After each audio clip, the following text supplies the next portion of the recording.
the season and you're good for 120 keys, somebody for 100 keys on the road, the legs are feeling very good, but you're really trained, your body is ready to fight against the others.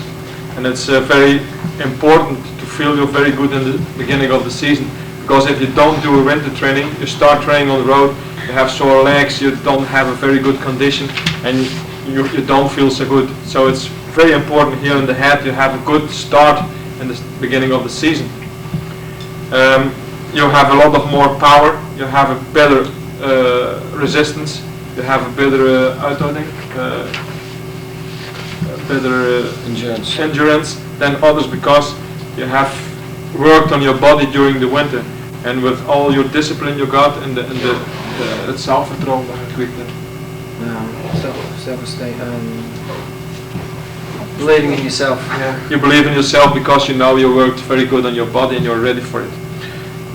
When you start the season, it's a point to have a better coordination, to have a better souplesse, and the working again with the muscles and the nerves is very important. And you get it after a few days, because when we do some exercises outside also, and like Allan said with breathing, you think about that muscle, you thought about that muscle, you thought about your shoulders, and you have a better, you can really je kunt beter uw ideeën zijn op iets bewijzen. You can better concentrate on what you want to do. Concentrate on what you want to do and what you want from your body. That's very important. So you have aerobic and anaerobic. Hetzelfde? Aerobic and anaerobic. Aerobic and anaerobic.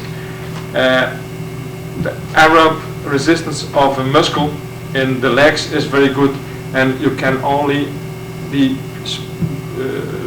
make it better when you train on the road. But you start already on a very high level, because you train a lot in the winter.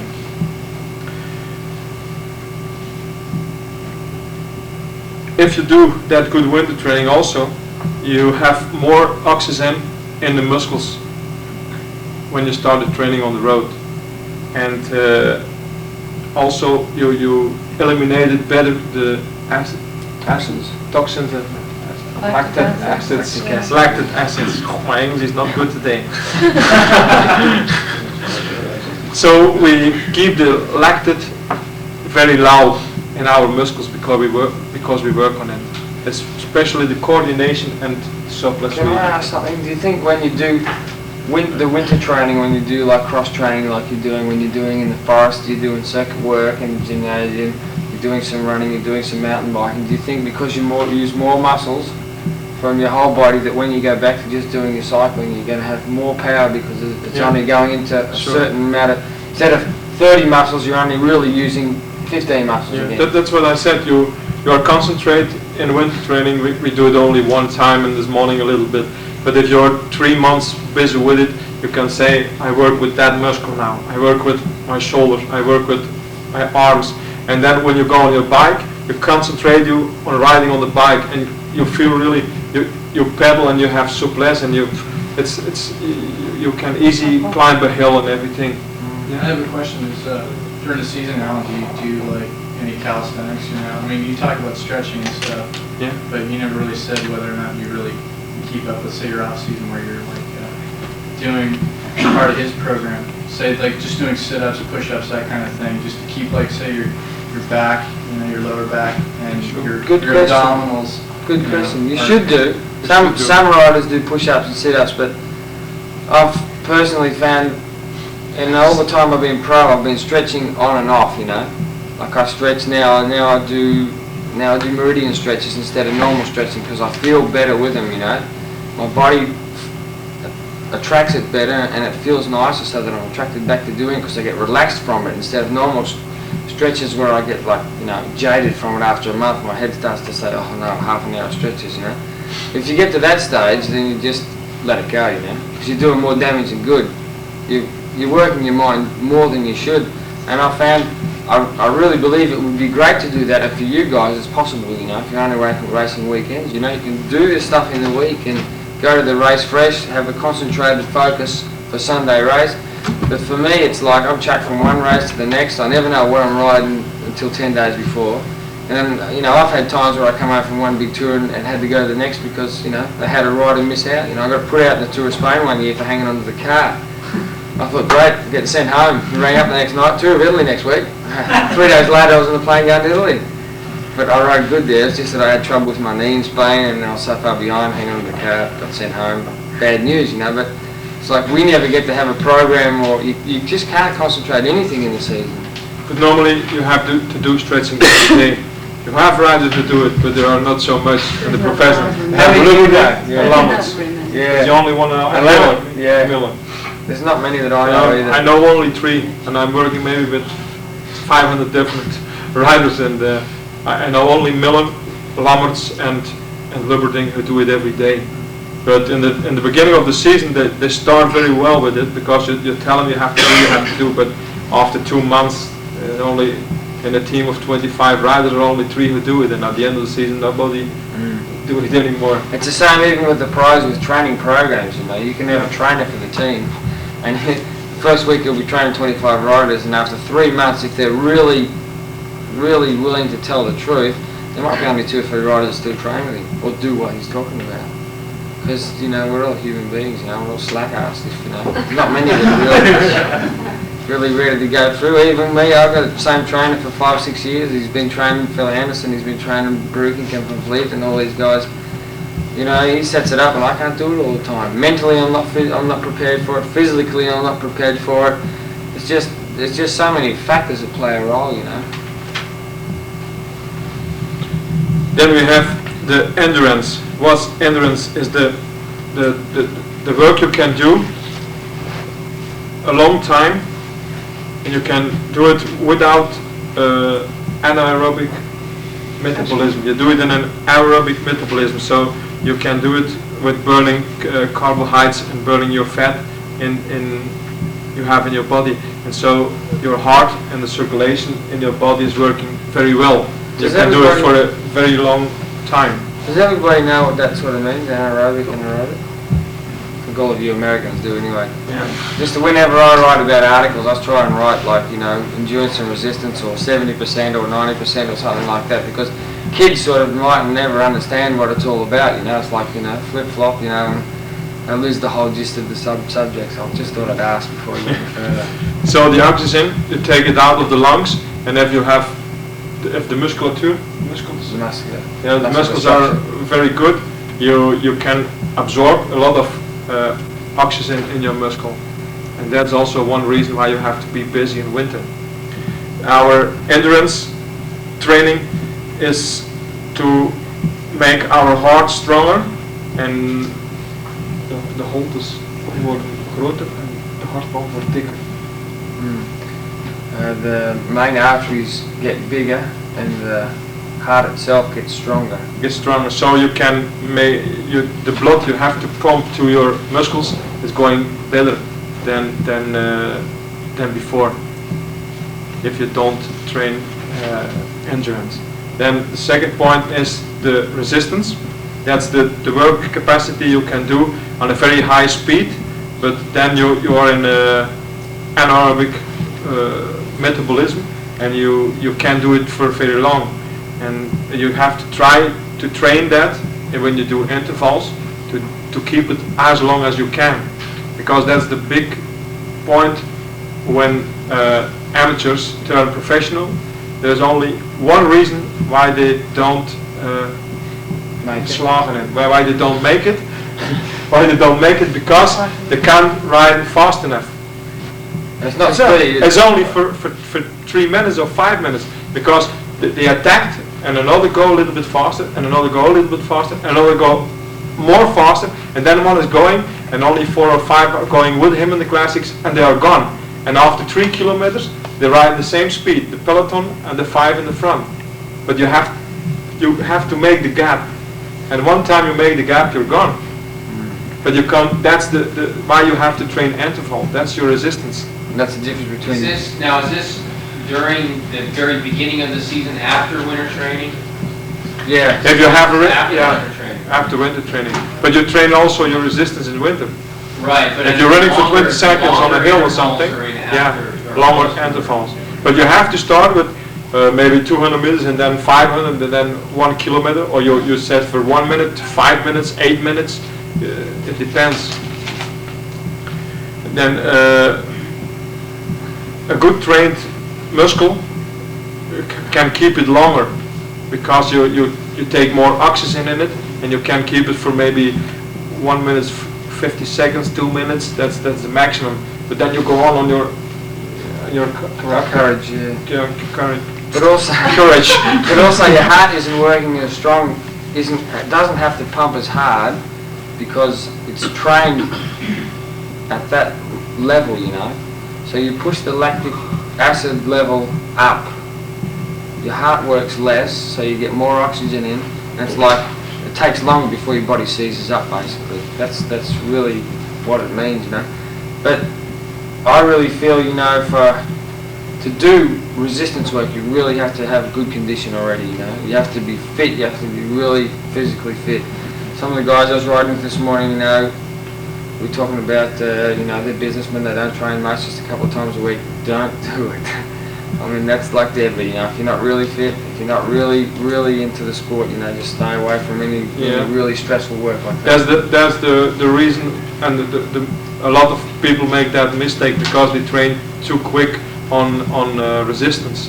You have to have a good endurance training before and a good condition before you can train in resistance, because it's so hard and you don't feel it, and you're the whole time in resistance, and then what happens, you crack up, and for 3-4 weeks you're really out, you're too tired. And also you can get, like, you know, everyone has heart problems. And you don't ride better afterwards because your work training is building up for the race. It's not racing during the training. You have to build up for the race. You have to ride, and you have to be fresh on the race. So if you don't have good endurance, you can't train a good resistance, because otherwise you're going to die. And then you have the power training on that's the absolute spierkracht. Maximum muscle strength. Yeah, that's the maximum Muscle strength. muscle strength you can use in a short time. So when you have a hill and you go really hard on it, like we have Tour de Flanders, it's always you are fighting and they're riding for maybe 10-12 kilometers to the Quaremont, and riders like Allan were riding on the head, are really full, and Van Braden and the guys like Anderson, and so they are in the wheel, and then they come on the hill, and then on the hill, pop, the big riders, they go full on the hill and they come up and then up again, and that's really the difference. That's the difference, and it's something with resistance and the power you have, powerkracht, spierkracht, Muscle strength. muscle strength. Okay, and then you have snelkracht. Snelkracht. Speed. Ja, dat is het zo snel mogelijk gebruik maken van de spieren en het vermogen van de kracht. En de verworven kracht. Ik kan dat vertalen. Het zo snel mogelijk gebruik maken van de spier en de verworven kracht dat nog door de training. Verworven is opgenomen kracht. Ik ben hoog en ver springen, trainen dan niet. Het is zo snel mogelijk gebruik maken van de spieren. As fast as possible, making use of the muscles. Verworven kracht, dus hetgeen dat je getraind hebt, de getrainde kracht. Trained energy, or the trained strength. Yeah, it's very difficult for me to explain that. That's the same like the muscles strength together with the nerves. Making as fast as possible use of the power that you built up. Yeah, that's snelkracht. It's the power you use on a very quick, like on a hill or something, and like guys who do hoogspringen, high jump, and so they use only 1 second. It's very short. So if somebody attacked and there's a wind from the side, you have to be directly in the wheel, and that's the power you use also. Then you have the suppleness. It's a coordination from the nerves. And when you do you give prikkel. impulse. You give an impulse out of your brains to your motorische zenuwen, to your Motorizing muscles. motorizing nerves to your muscles, and that's the expression of souplesse. All those points are there to have a better condition. So you have to train all those things separated. It's also you have a different kind of riders. You have sprinters, you have climbers, you have guys who are riding very good on the flat. They train all different kind of training because you have a specialty. A sprinter don't train like a guy like Allan who has to ride on the front the whole day, and somebody who do pursuit don't train like a sprinter because they are totally different people. For a guy who's riding on the track, it's especially a good coordination of strong muscles, and he has not so much endurance. If you have a big endurance, you're better for pursuit, and the other ones are stronger and better for sprint. Then you have the road riders. They have a very, very big resistance and have strong muscles and a normal condition, a normal coordination with everything that are really the riders who do the classics. Classic top riders, yeah. Classic top riders, yeah. And a very good resistance and a very good endurance are more the climbers. They are not so strong, but they have very supple, and they train more endurance and resistance, and not so much on speed. So a specific training. It's very difficult to translate it.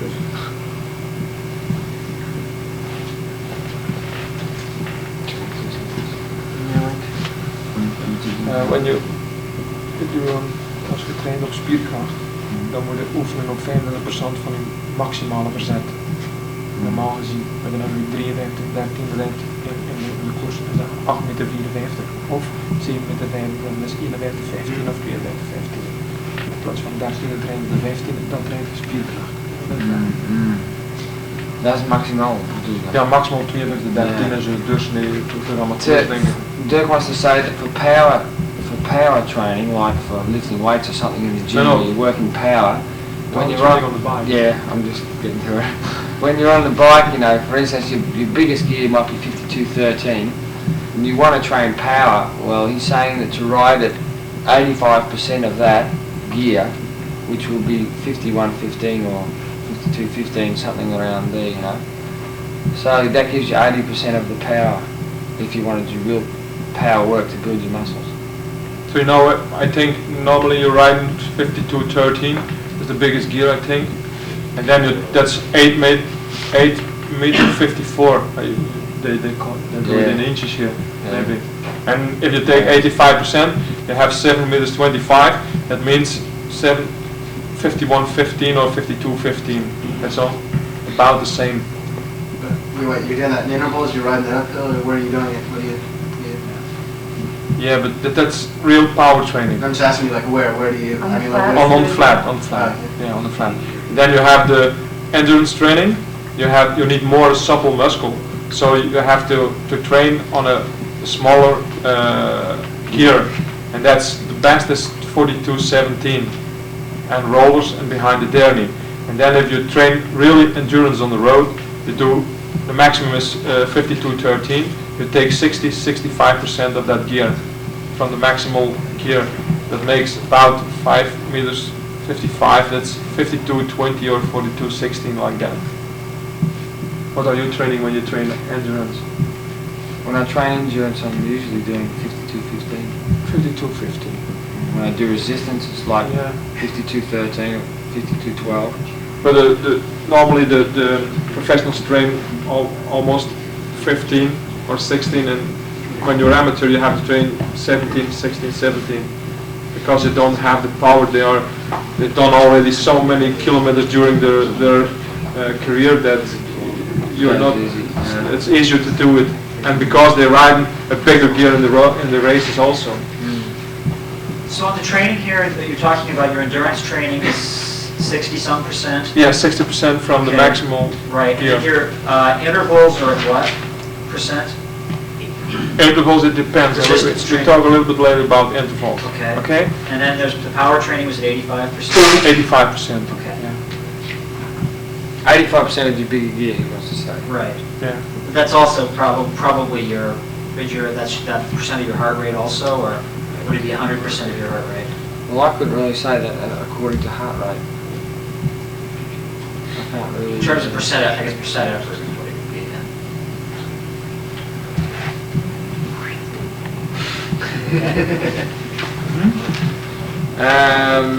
He wants to know how much percentage of effort of kracht of pulse-line kracht. Pulse-line. Op your butt? Yeah. If you, I would just say that you can make both together also, between training between power and endurance.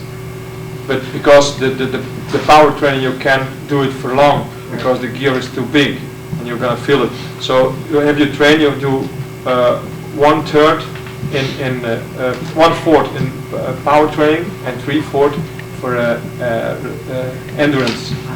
So it's 1/4 and 3/4 for endurance, and you can have a combination on it, and then you do it on 75% of your vermogen. Maximum. Maximum, yeah. The resistance is, and it will stay always, the most important in cycling. So you have to train most endurance, yeah. Endurance, because a lot of people that think when all the pulse meters and everything was coming in Europe, and so they think, yeah, we have to train now instead of 5 hours we train only 2. We do a lot in resistance. That's not true. You have to train endurance, and then you can train resistance and go on with a program you do for 1 minute, various sprints and on hills and everything like that. Because if you don't have endurance, you can't train on it. It's only sprinters can do that. It's like I was saying yesterday about, you know, I feel you've got an endurance block like as big as this book here. When you start up the season, this should be all endurance. You know, of course you're going to have a little bit of resistance because you can ride fast for a little while, but the more intervals you do, the bigger you build up your resistance, so the more deeper you can go for longer periods. It gives an overall strength, but the resistance Dirk's talking about is when he said, you know, big races, Tour of Flanders, and it's just the same here in the States, whatever race you ride. When that break goes, the reason you're not with them is it's either tactically, but if it's over the top of a hill, it's just because you weren't good enough, you know. That's the thing that interval training really helped me with. The period in my career, the thing that really held me back was not being able to go with the good guys when they went, you know. When it wasn't that hard, I can be with them all day. I can ride 300 kilometres, you know, on the back of my saddle, turned around, not riding with hands on your bars, whatever, you know. But when they're attacking down the road and they've ridden 60 k's an hour, they go to the top, there's already guys spun out, you know, they've lost half the banks, there's guys like in single file, there's only a small group of 20. They attack up this climb, 4 or 5 guys get to the top, and that's where they used to go away from me. That's what resistance training really helped me with, you know, doing some resistance training, give me that extra punch, you know, that extra little bit of drive. But I really think it's fantastic, but you've got to be careful with it as well. You really only want to use it for specific events because it takes so much out of your body, and it, you know, it causes damage as well. I mean, you know, yes. When you're in a race like that and you've given it everything in that one day, how long does it take you before you could repeat that effort? Could you do it again tomorrow? No, not me. No. Some guys can race day, you know, they can do 2 big races back to back, you know, but I can't do that. Mentally, I can't do it because for me, I focus on one race, and when that race is up, you know, you can ask me whatever you want. Dirk knows that. I can't do anything the next day. I'm wiped out, you know, mentally and physically as well. I'm just not unprepared for it because I feel going to 2 races to do good is impossible. I mean, either you pick one or you pick the other. Usually in the classics, you know, do Tour of Flanders, you've done a lot of races after, say, Tirreno Adriatico or Paris-Nice. You do Wareham on the Thursday in Belgium. You do the Saturday, you do Harelbeke, E3 prize. The Tuesday and Wednesday and Thursday you do 3 days of the punter. They're like a training race, but it's, well, you know, it's like even like riding a classic as well. Kunnen we erop springen dat de preparatie is erop dat je moet vitamines bij de pro's. Kunnen we dat vertalen? Dat het belangrijk is de opbouw. Dat je moet opbouwen volgens de inspanning dat je doet. And then the Sunday is Tour of Flanders, Wednesday's again Wavelham, and the Sunday again is Paris-Roubaix. But see, you've got two day intervals, but for me that really spins me out, you know. After Paris-Roubaix last year, I just laid on the floor for a whole day, you know. I mean, I couldn't do anything, I was wasted. This year they sent me to Spain, I had to go to a stage race and ride. So I rode Paris-Roubaix, I'd done all those races before. The next morning I got on the plane, I was sleeping in the car on the way to the airport, I was that tired. Flew down to Spain, I left home at 9 o'clock in the morning, got into the hotel at 10:30 at night in Spain. And then we ate and I was in bed, but I made this one year give me a massage, so I was in bed by say 12:15. Up at 8 o'clock in the morning out on the stage. And I nearly won that stage, they caught me only 10 k's to go, but that was still it was still like a rollerball, you know. And all of a sudden your system starts to close down, and the week after I could not scratch myself. And you forget that this one young will give him a massage. And you forget that the masseur who gave him a massage at 12:15 was riding with the car from Belgium to Spain also, by car. Yeah, they've got a hard job as well, but yeah, it's really intense. And I can only hold a peak position, a peak period like that for 10 days, yeah, usually. 2 weeks is my max, you know. I can train 6 months for that 2 weeks. That's the difference So between really the riders also. But you can choose you can make your choice. You said that race I will be good. You do your job good in Tour of Flanders, you do a good job in Paris-Roubaix, and again Wielerschool or something like that. And then you're riding for winning, like you were second after Bontempi and Harelbeke. Those races are also 240, 230 kilometers before, and he can make a choice. Then you have another kind of riders like Theo de Rooij. Theo de Rooij, he started with Ruta del Sol or Bessese, and he stops in Lombardy. But he can make very good one race. He's always there and he do his work, and the final starts and then Theo is dropped. But the day after he start again, and he's never in the team. They have 8 riders for Tour of Flanders, and Theo isn't in it.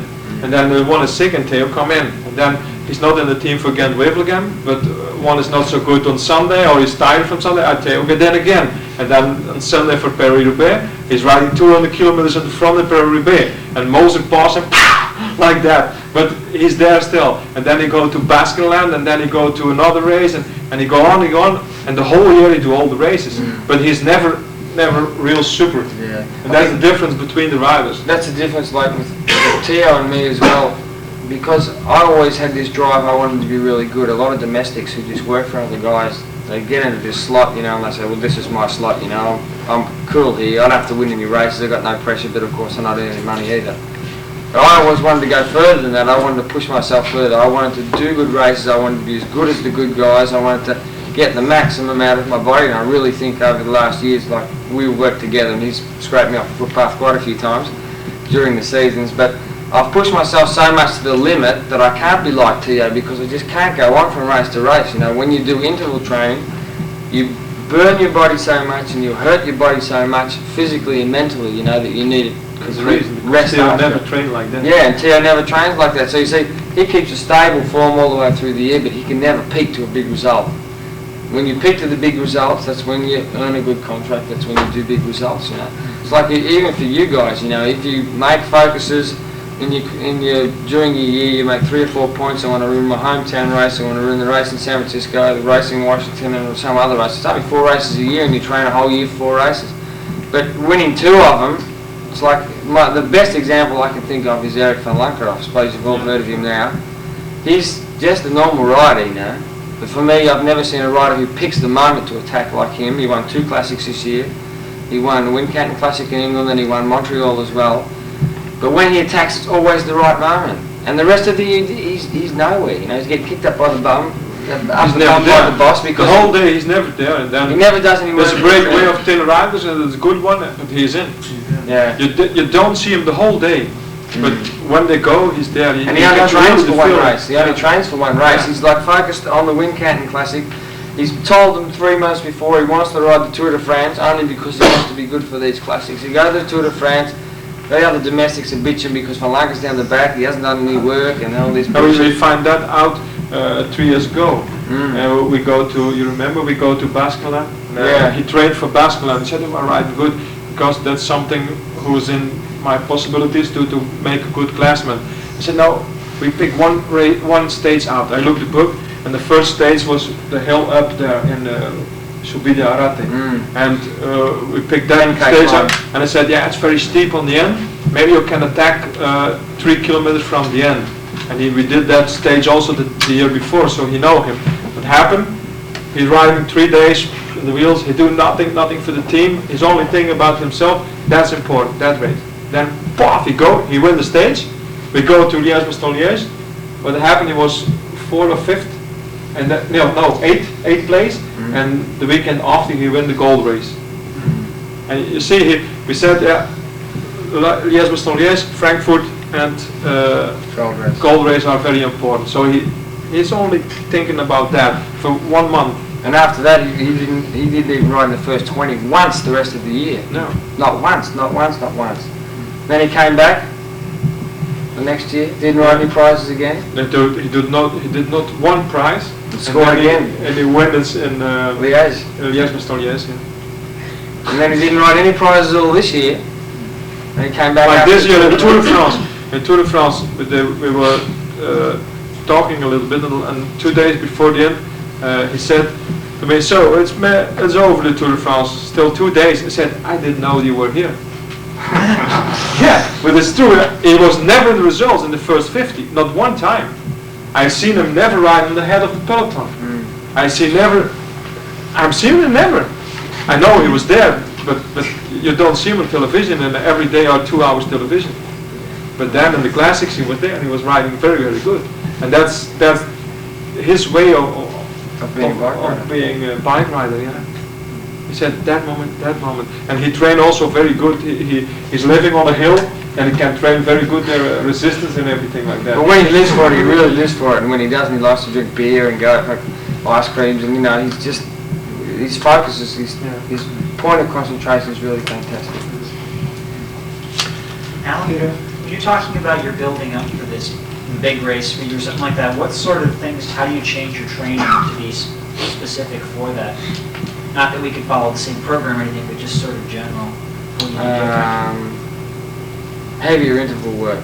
And I just train normally, normal program is I do winter training like with Dirk until say Christmas time. This last 2 years I've started training a bit earlier because I'm a bit older, I want a bit more kilometres and just the way it is. But I keep training with Dirk till Christmas, then I start training, I'll do 3,000 kilometres in January in Belgium, go to the training camp, I'll do, probably 16 days of racing in February. When I come back from the training camp, then I'll start doing some interval work because I've got a really good base then. I'll probably do interval work 1 day a week. I'll do journey the day after I race because that helps me ride my legs less and get the lactic acid out of it again. But you can also do that on the rollers if you haven't got a journey. Really gets it out. And the 2 days before the race I'll do journey work as well. Also to get the tiredness out from the interval work, and the day before I just do an hour, that's just a normal roll. But the real work is the interval work, that's what I find. From the end of February until the classics you got a month. There's a lot of races in there, you do Torino, Adriatico, you do Milan-San Remo. So before Torino I'll have a really heavy interval day, after Milan-San Remo I'll have a really heavy interval day, and I'll probably sacrifice Wareham, which is on the Thursday. I'll probably do Tuesday or Wednesday interval and just sacrifice that race and ride it dead. And then I'll rest Friday, ride Harelbeke, and then I don't hardly train again until after the classics, The days then are just recuperation with the journey or just riding around. So possibly... How long ahead then you start your intervals about a month before you want to peak? Probably, yeah. Depending on how many races, if you've only got race once every weekend, and I'd say if you got the time, you could do one ride a week where you really got into it. I've come home, I've ridden home the last riding out, cooling down hour a couple of years ago, and I was meant to have my pulse at 120, which is just say for instance 33 kilometres an hour, and I couldn't get it above 95. I was just so tired, I came home, I couldn't take my clothes off, I've then got in the car like late afternoon after sleep, gone to see Dirk and he's giving me a massage, and then gone home and dead, and then like, 2 days later, and then it was Tour de Flanders, and wham, I had that power, Body recompensates, super compensation. It wants energy back. It's frightened. It's not going to get enough energy, and it's going to get into that state again, So it like lays on the energy, lays it on. You know what I mean? But the danger of that is, well, it's fantastic because you get all this energy, but the danger is you've gone so deep into your body, you've caused so much lactic acid and muscle breakdown that you have to use so many alkaloids in your body to neutralise that, because acid doesn't go away by itself. I mean, it's got to be neutralised. Well, I'm not a scientist, but it has to be. So the alkaloids in your body, your reserves of alkaloids, are the ones that neutralise that. Once the alkaloids are burnt up in your body, well, you can't burn them all up, but once they are burnt up, you just keep piling on lactic acid, and that's when you've got burnout phase. So you get super compensation, but you're not. But Theo DeRoy won't ever have that super compensation because he hasn't been that deep. But also, he'll never get the other effect where, for 2 or 3 weeks, you're just like a zombie, You go to races and you're blasted and your legs like ache and you sleep 20 hours a day, and it's like, two sides of the coin, but you're aiming for the pinnacle, not for anything else. Alan, I'm sorry, at that point, when you are blasted, is it better to go to the races and continue to race, or is it better to just say, look, man, I'm wasted, and I'm just going to take the next 5 days, I'm going to skip this week's weekend races, I'm not going to race, and I'm just going to train real easy until I feel good again. Yep. And then start another cycle. That's the way to do it. If you can do it perfectly, that's the way to do it. Okay. Listen to your body, just do what your body wants, and just look. If I could do it personally, after the classics, I just have 2 weeks straight away off. And if I could get a director that would let me do my season how I want to do it, I'd give him results. Okay. But I've had a lot of times with Peter Post, and Dirk knows this as well. I've ridden the classics. I've done really good in all those big races, and then I've had to ride till the end of April. My form is going down. I'm really tired. They send me to Dunkirk. Once I went to Dunkirk, and how I ever ride 5th place, I'll never ever know. But they just begged me to go because they needed someone else. So I went to Dunkirk and rode there, and because I'd ridden 5th, then they sent me to Giro. Got myself into trouble again, because I'd ridden every little bit of energy out of my body, and I was so tired, mentally I was worn out, physically I was worn out. Give me a thumbnail. Yeah, we won't talk about that. How did you do there? Well, alright, I'll tell you about it. I went to the Giro, I was really tired, and after about a week, I started to go down, and I'm getting tired. It was very bad weather then. And Brooking had the pink jersey in the Giro, and it was through a mountain stage, and it was snowing, and I was like miles behind, like we could have come into the dark. Me and my papa, we were by ourselves, everything was out of sight. Just the second team car stayed behind us, just to make sure we were alright. Second last climb, we drank some grappa. We stopped on the side of the road actually, put some more clothes on and drank some grappa from the team car. Like I was like pissed going down the climb. Got to the bottom and I couldn't help but popple because it'd taken all my energy away, and I was like, I'm trying to go up the other side with all these clothes on. Anyway, up the Marmalade, down the other side, and up to the finish, and I was like totally wiped out, like Brooking had lost the lead because he got hunger flat during the last climb and lost the lead to Hampstead, and lost the Giro as well. But the next day we started up the other side of the mountain in the snow as well, so I had heaps of clothes on down the other side, and it was so cold. There was a Colombian, he was just like shaking like this, And I had this spare hat, and I gave it to him to put on his head, and he had no arm warmers on. I had clothes on like I was like the Michelin man, We got to the bottom down the other side, and I've just got on the back of the last group, and I could see up the front there was 2 Panasonic riders. I thought, what are those clowns doing up there? We don't want to ride fast. I mean, we've only got 40 k's to the finish, it doesn't matter. And I looked again, and I could see these guys. I thought, well, I better get up there. There must be something going on. So I moved slowly up to the front, and then Dirk was off the back. He was like still wiped out from the day before, but he was 2nd or 3rd overall, so we had to bring him back, Van Lanker and Van Poppel were riding on the front, and like they weren't making any distance. So I got from Dirk in my wheel, just gave it all the effort I had, and we got on. just caught the back of the bunch as they started to go faster, then they slowed down. Got a muesli bar out of my pocket. It's one of these ones from the team. They're really sticky, you know. And anyway, I started chewing this muesli bar. I've got 3 false teeth here, you know. I got them knocked out playing football when I was 13. I got an elbow in the mouth and just took them straight out. And anyway, I'm chewing this muesli bar. Anyway, someone's attacking, the pace went up and I couldn't swallow it, you know, so I spat them out and spat my teeth out. This is like really panic station. I dream about losing my false teeth. There's only 3 of them, but it's pretty funny, you know. So I hit the skids. I've done a U-turn. I've got 2 lanes of team cars and police motorbikes coming straight for me. Straight into these cars, you know. I just got to the teeth in the Carrera team car.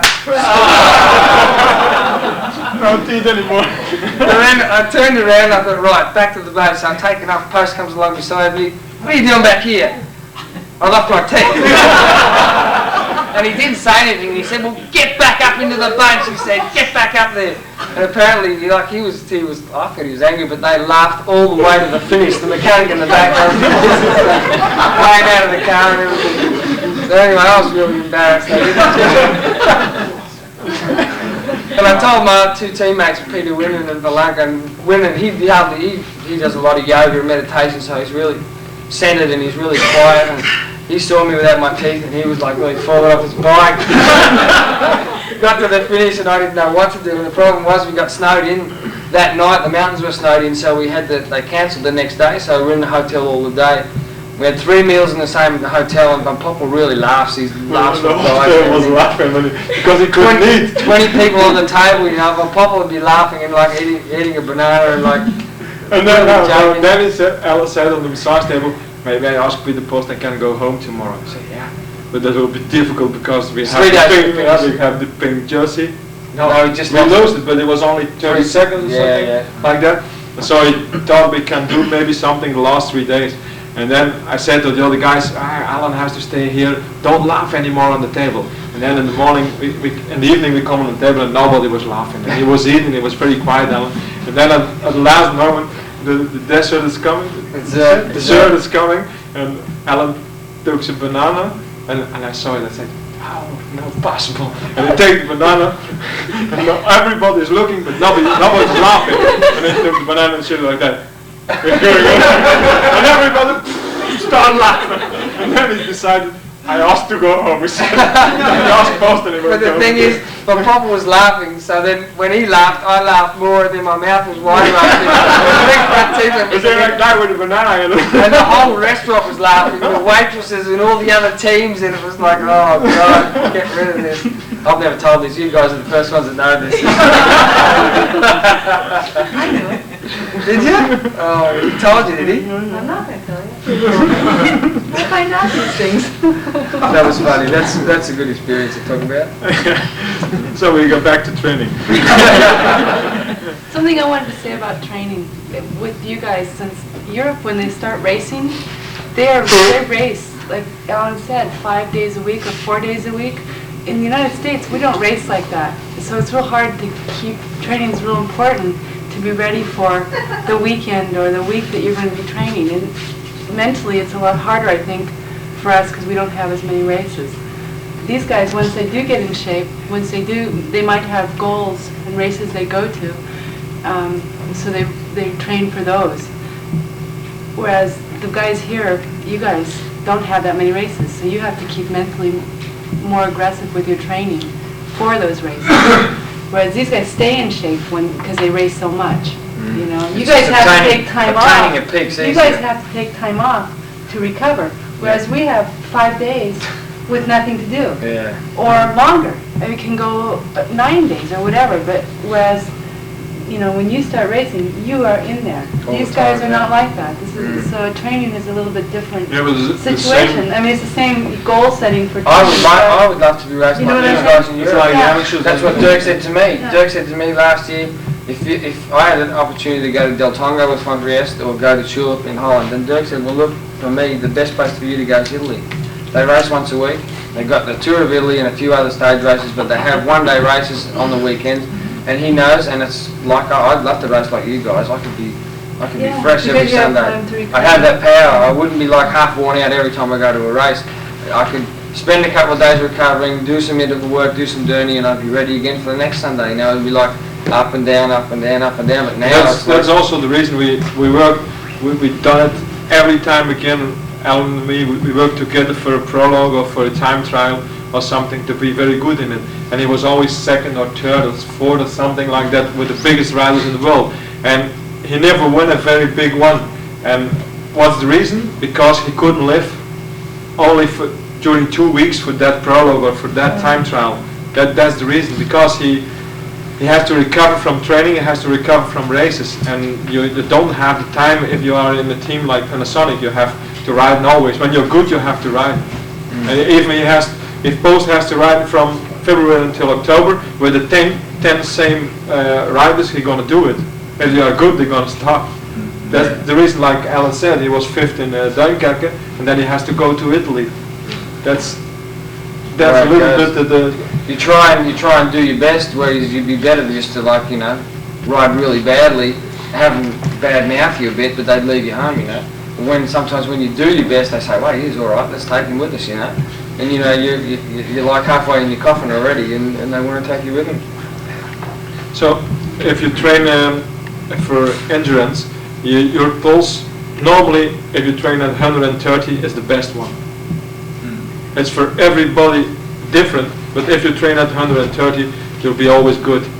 Not too high, not too low. They would say that's just about a puff. That's like, a bit like, not flat out breathing, but just a good rhythm of breathing, you know? Can I get you guys, okay, that's kind of a good ballpark figure. So for the endurance, you'd say 130 beats per minute. Yeah. And then for resistance training, you want to go up to your maximum repeatedly, correct? Yeah. Okay. And then for your power training, you would want to also go up to your maximum. Yes. What how do you separate what makes the power and the resistance training different? What separates the power training from There's the not resistance so training? many difference, but if you do power training, I said especially to young riders, not for professionals, but I said to do it before growth. I think what he's trying to say is that for young riders, if he's going to do power training, then he would just say, I think this is what it is, you can correct me, he's going to go ride 52.15, and he's just going to ride it up and down and along and round and just keep that gear rolling, you know. You're riding 85% of your biggest gear, it's just power, you're not using your heart, you're just using your legs to turn it over, stand on top of it, stuff like that. When you get into the resistance, you know, use whatever you want. Okay, Yeah. so the resistance is specifically 110% of whatever you can manage. Well, really, with resistance, you can never get to your 100% level. Okay. Unless you're doing it for a long, long time, you know. And like I said also to young riders when they do, or amateurs, they do the power training, I said, during 5 minutes you stand on the bike. 5 minutes. But you have to try it once. To be 5 minutes not on the saddle. And you keep on, and you really feel your legs, it's really power training. So the resistance is the maximum interval. Yeah, the resistance is the maximum. The power riding is just keeping it in a large gear, Yeah. 52.15, and just keeping the gear rolling. You use really the muscle. So yeah, using your muscles and not paying primary attention to heart rate. or That's the real maximum difference. Okay. Okay, Yeah. thank you. If you go higher than 130 and 140, you're in resistance. So you have to try to be in 130. That's the most important. That's the best pulse you can train on for endurance. Can I just explain something about what I said to a couple of the guys who weren't so fit this morning? That if you're overweight, don't get the wrong impression and think that you have to go and ride flat out to get rid of that weight. Because low pulse training is fat burning training. I mean, when we do long rides, when the pros do long rides, 7 or 8 hours or something like that, that's fat burning training. We're going to ride along, you know, my warm-up pulse usually for intervals and stuff is 120, 25, you know. But if I'm going to do a long ride, I want to try and keep my pulse below 110 or 115 beats. So that's like walk the dog, you know, walk the dog. That's fat burning training. Yeah. That's burning the fat, learning your body to burn the fat before it burns the muscle energy. Because if you're going out and you're doing hammer work every day, all you're doing is depleting the muscle energy. When that's used up, there's no more energy. So the ideal way is to train every facet of your body. Train your body to burn fat so that when you're at the start of the race, when it's not too hard, well, I don't know how hard you guys start, but with us, a lot of times, and it's changed over the last couple of years, but the first 3/4 of the race isn't as hard as the last 50. So you train your body with fat burning training, that's slow training, to use fat first. When it gets into a higher stage and you've got to use more energy, your heart rate's higher, you've got to really get in there and dig, you'll use muscle energy.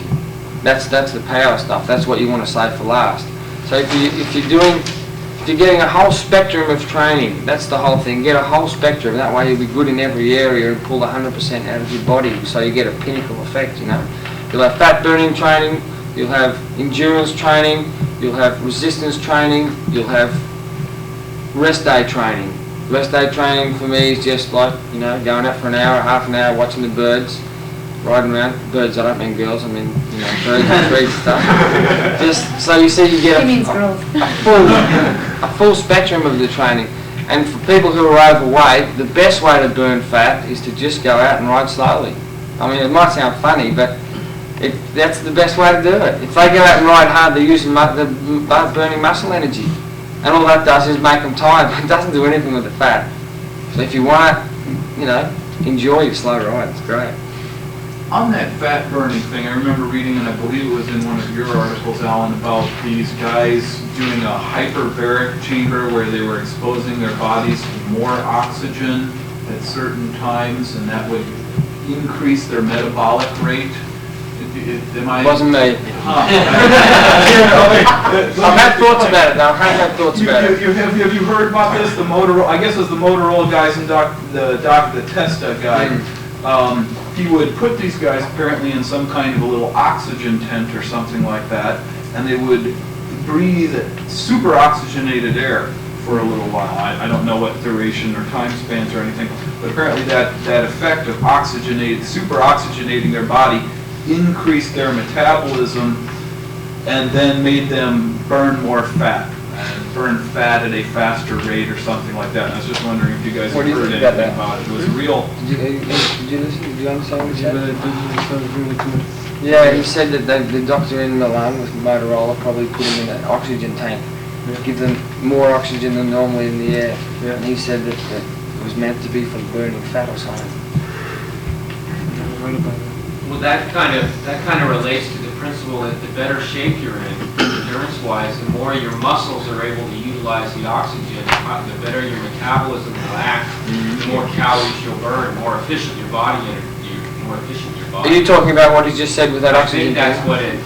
I only have my skepticism with is it a long-term thing, or is it just a boost up that's going to bring you falling back? Because when you're building up your metabolism with training, that's rock solid. You got it. No one can take it away from you. When someone gives you more oxygen than you've got, it's the only thing that's going to last as long as the oxygen's in your blood. Oh, exactly. But I think they were doing it as a test to see find out how much better they utilize. Instead of waiting it through training, they were doing it with oxygen. Well, I know Eddie Merckx was doing that when he was going for his world record and stuff. I know Merckx used to do that quite a bit. I've seen photos of him with the gas mask on, breathing in oxygen. I remember it wasn't. That was less oxygen. That was Mexico City. Ja, dat is juist op arme kamer in die getraind gedurende de week en dan is hij naar Mexico gekomen omdat de lucht veel dunner was. Hij heeft dus op zeeniveau zijn lichaam aangepast en die voor 2300 meters. Dirk just said that he was taking in oxygen at the rate that it usually is at Mexico height when he was down at sea level. To get his body used on the 2,300 meter level on sea level. And then he go there 3 weeks before, and you got used. You have to work acclimatize. Yeah.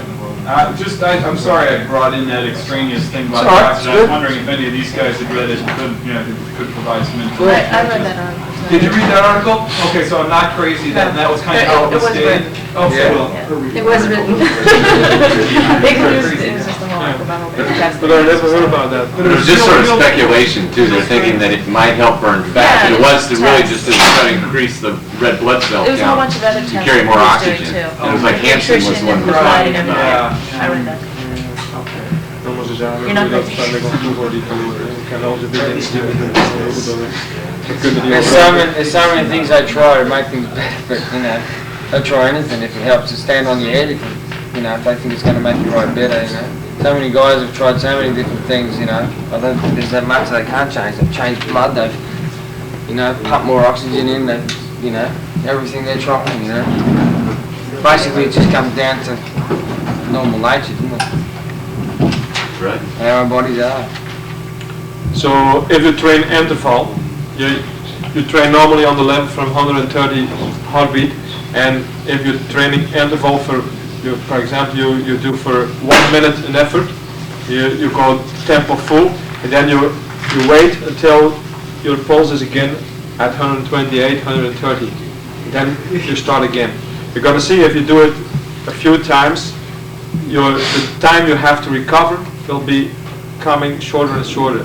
The first time, maybe when you do an effort for 1 minute and you're riding out, you need 4 minutes to recover. And after a few times, you need only 1 minute and 50 seconds, 1 minute and 40 seconds to recover, to come back at 130. So that's something you have to take care about, that you don't start, you said I go for 1 minute, and 2 minutes later I go again, and I go again. You're gonna do it, but you hurt your muscles and your heart so much, you don't recover very good. It's very important. It's not because you do it a lot of times, you train good. You have to train and recover, training, recover. One thing we do with my trainer in Belgium as well is when he's giving intervals, you know, he always works at resistance work. I'm talking about, he bases everything around the resistance. And he does normally 50% of your training time. For instance, a 4-hour ride, he'll say 50% is warm up and riding out, you know, cooling down. So you do an hour warming up and an hour cooling down, and in between, he'll spread it from that 50%. He'll probably say 35% endurance and 15% resistance, you know. What he calls the endurance, he calls that active recuperation. Like if I'm doing that on a flat, that'll be 52-15. That's active recuperation. But that's just a basis, like a springboard back to the resistance again, because if you're doing maximum recuperation, you're bringing your heart rate back down to 120 or something, and you're hammering back up to 100, 200 again, and then you're coming back. It's a big difference, you know. And that really works well. So he does 50, 35 and 15, and then if you work it out like that, you can do it yourself basically. And you don't even need a pulse meter, because you can, resistance basically is as hard as you can go. I don't have to tell you that. Go up a hill, go along the flat, do whatever you want to. And endurance, that's a bit more harder, because you can be a bit soft on yourself, and those levels are really fine. But riding a reasonable type of gear, so your breathing's working pretty well, I would say resistance is 100%, and then your endurance, say, make that 70% or something. It's difficult to get a judge of it, but the resistance is the important part. That's a question I want to ask to Allan. Do you need a pulse meter? I don't think you need a pulse meter, no. That's what I want to ask, because a few years ago everybody by a pulse meter, everybody is training like that, but the riders weren't becoming better. They become worse because they don't do it good.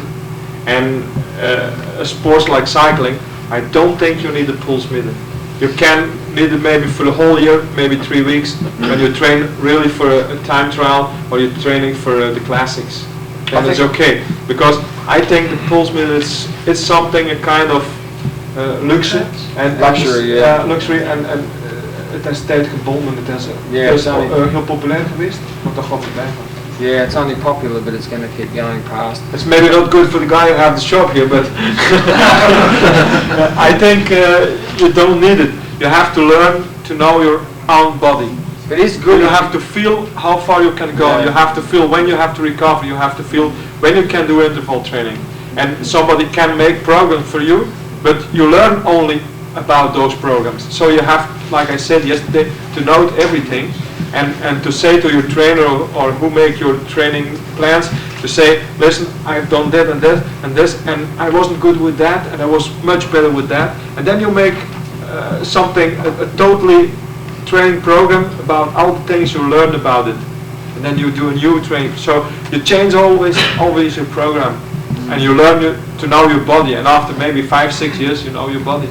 Yeah. Then you know exactly what to do and how hard you can do it and how long you can do it.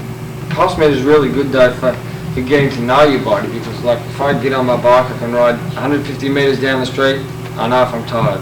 It won't come up. If I go down a little descent, it drops down to 95 or something, it's not on today, I can't train hard. It's that easy. I take my pulse every morning, I've done so since I was 16 years old. But sometimes that is not the same as when you're on the bike. I can have a 42 pulse in the morning on my wrist, and I go out of my bike and I can see from my warm-up pulse that I'm not going to be able to hold it there for long enough and I need rest, you know. But really, these things that I've learnt about my body from the pulse meter are only the signs that my head gives me, you know.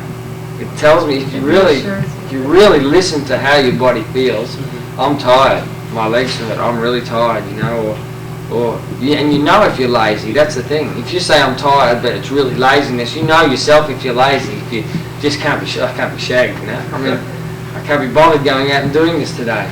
Well, okay, but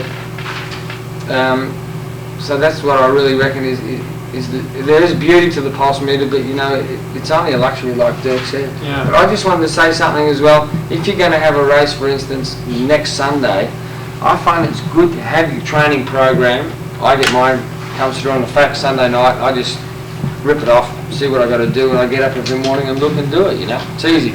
No head work, no thinking. Well, I'm tired today. What I'm going to do tomorrow, and I'll see how I get up in the morning, and do I feel like it today? How's the weather and this sort of stuff. You know, if you want to make a program, just you know, even if you're only going out for an hour, you know, sit down on Sunday, write down when's your next race, or how much, even if you're not racing, how much time you've got this week, and sort of make a little plan for yourself. You know, it's like you're already setting up a focus for yourself, so you know what to do. You're already.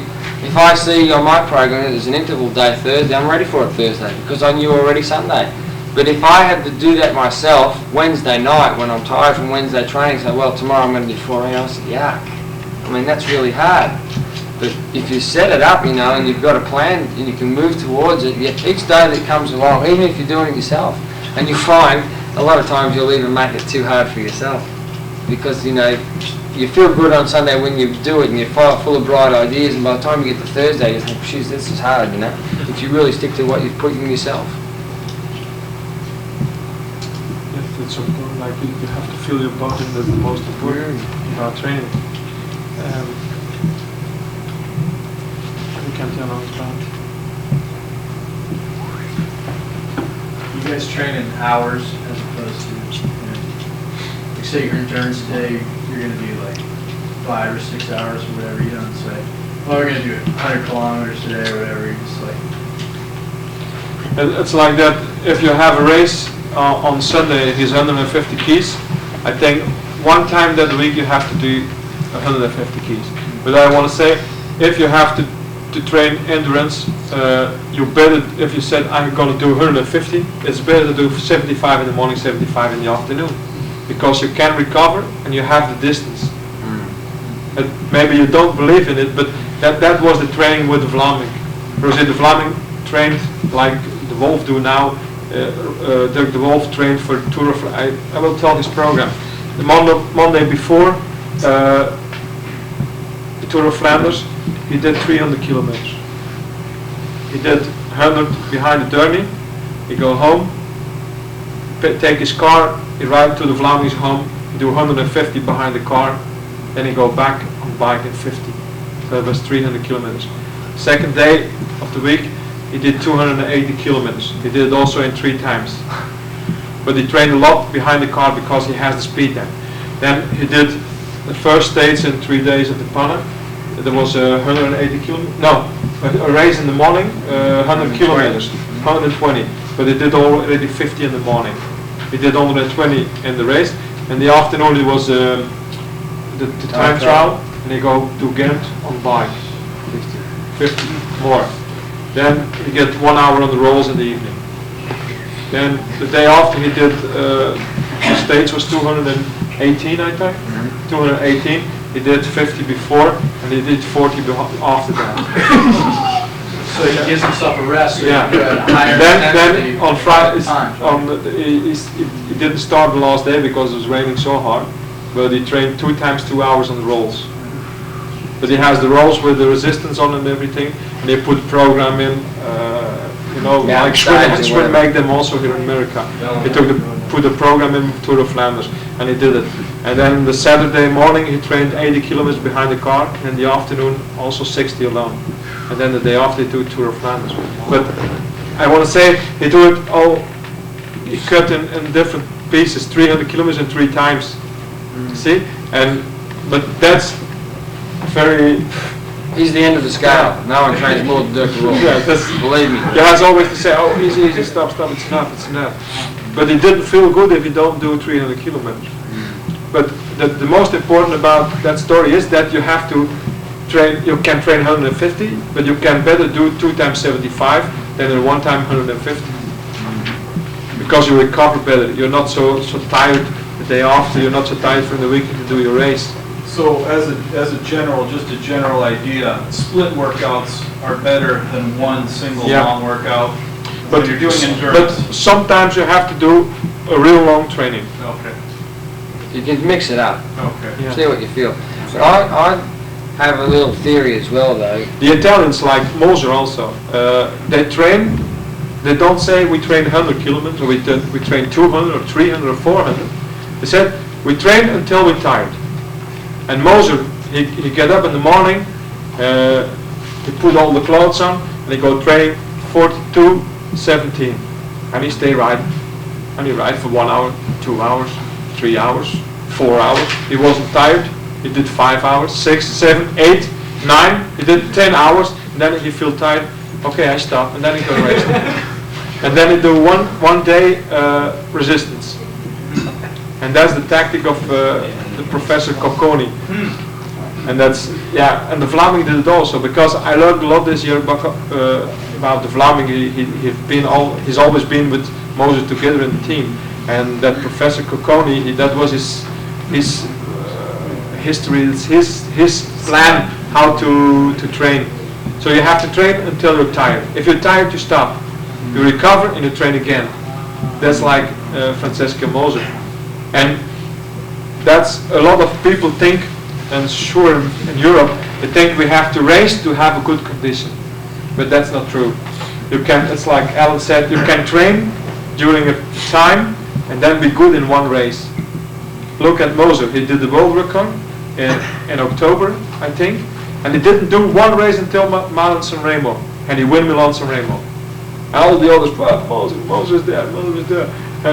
And Checo got een thermopas aan en vijftrui, Yeah, he's en hij rijdt op Turkino. thermal suit and Yeah. 5 jerseys on and a hat and leg Yeah, warmers you and- see only his eyes. He was riding. He was just a mummy. He was riding the Turkino and sweating, but then he did it out.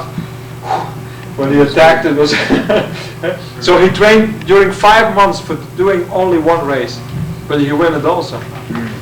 That's what I mean. Training is more important than racing. Well, the rollers just chuck in there for like supplements, like after a hard drive. Is that, you believe in that? You think that's a good idea? A lot of guys do that 10 minutes after a long ride, Yeah. a hard ride. 10 minutes just to ride your legs out. Normally, you should have to do it every day. You come back home from training, you're 10 minutes on the rolls, but easy, not Just turning your legs. just turning. Actually, Because you can ride on rolls, and you don't feel anything. You feel very good, but you have a heartbeat 180. Try to check it, but you ride only at 120, 115, because you have the resistance from the road. There is no wind, there is nothing. You have to do it very, very, very easy. Dirk, when you say ride at 120, 115, 120, what are you using for a maximum in your heart rate? Are you using 200 as a maximum heart rate, and you're saying you go at 40, 60% of that? There is no. No, on that. Do you have a heart rate monitor? Yeah. When you say at 120, Well, what percentage? Are you saying 60% of the max heart rate? Well, they use figures like Met ongeveer met een 220 minus your age plus, all this sort of rubbish and stuff like that. But from the guys I've seen that do lactic acid tests, and Dirk's been involved with these doctors as well, for me, And for a lot of other riders, it's just about the same. Phil Anderson's the same, a lot of other riders I've seen. For instance, my max is about 180. And when I do resistance work, it's 160, 65. So it's 20 to 15 beats lower. When I do endurance, it's 20 to 15 beats lower than that. So it's 140, 45. When I do my warm-up, it's 20 beats below that. It's 120, 25. And just through seeing other guys' programs and what they've done, because when you do a lactic acid test, they take measurements each 3 minutes. Yeah, they take measurements, which Dirk's going to show you the slides of later. Each 3 minutes they prick your finger while you're riding at a different wattage. They start off at 200 watts, they move up to 240, 280, 320, 360, 400. So, you know, after 20 minutes you're like, I'm usually at max at 400 watts. And they teach 3 minutes, they take a prick of blood out of your finger, fill a little tube It's up. better to explain that one is Yeah. the slides. Yeah. Maybe we can show them now. Yeah, it's cool. But anyway, I just wanted to say that with all these guys, that's usually how it goes. It's like, you know, if it's 190, then like Phil Anderson's is 195. He does his resistance work at 170, 75, and he does his endurance work at 150, 55, and he warms up at 130, 35. So you see, it's higher than me, but it doesn't change anything for the rider. It's just that's about the level. It's only an approximate thing, but if you had my max at 120, you took my 180. You took my age from 220. That's 190 already. So you already overshot the mark basically. That's a really rough guide, you know. I will say something about the pulse meter also. I have a little story about that with Robert Miller. You remember the Tour de France? We went to the Tour de France, but Robert did already 11 different tours, like Baskenland, Bessèges, and we do Fiesta Tour and everything like that. It was too much, and I know Miller couldn't end the Tour de France. I was sure about that. Post was shouting at me on everything because it was another story. He wouldn't go to another one year and everything like that. And we said, yeah, we're going to do the best, and we try to do what we can. And he was training on the pulse meter, and his pulse was 184, and then above 184 he was in resistance. So he trained on it, because there was a time trial, 88 kilometers in Futuroscope, and he did the 7th place there with the top riders of the world. He never ride like that, and the whole 88 kilometers, he was the whole time we printed out and everything. He was between 180 and 188, doing 88 kilometers. The whole time riding like that. But what happened? 3 days after, Miller was dead, he could go home. You see, if you train too much in resistance, and you can't recover, and you are not strong enough to do that, you're going to be bad afterwards. And you need then 3-4 weeks to come on your normal level again. It's very dangerous to train too much on that pulse. That's it. Good. That's great. Do a lot of domestics on the tour. Do they just sort of like ride to meet the time limit if they know they're not in for GC, like in the time trials for that reason? I do. You just figure out what you know. I just try and ride as slow as possible without being outside the time limit. I mean, for me, if I'm half an hour down and I can't finish up there in the time trial, I'm not going to use any more energy than I have to. You got to be careful because it can get away from you, It really can. The best thing is to just try as hard as you can. If you're tired, you just still try as hard as you can.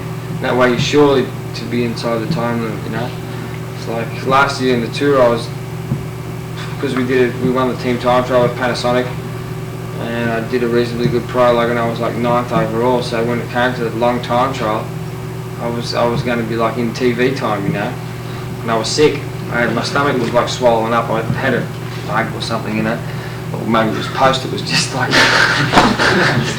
stressing me out every night at the table. But anyway, I had a swollen stomach, and I put my stem up to try and alleviate that, and rode my normal bike, and all these guys passing me, Alcala, shoo, Britain, shoo, Kelly, all these guys flying past, and I was only doing my best, and I was inside the time limit.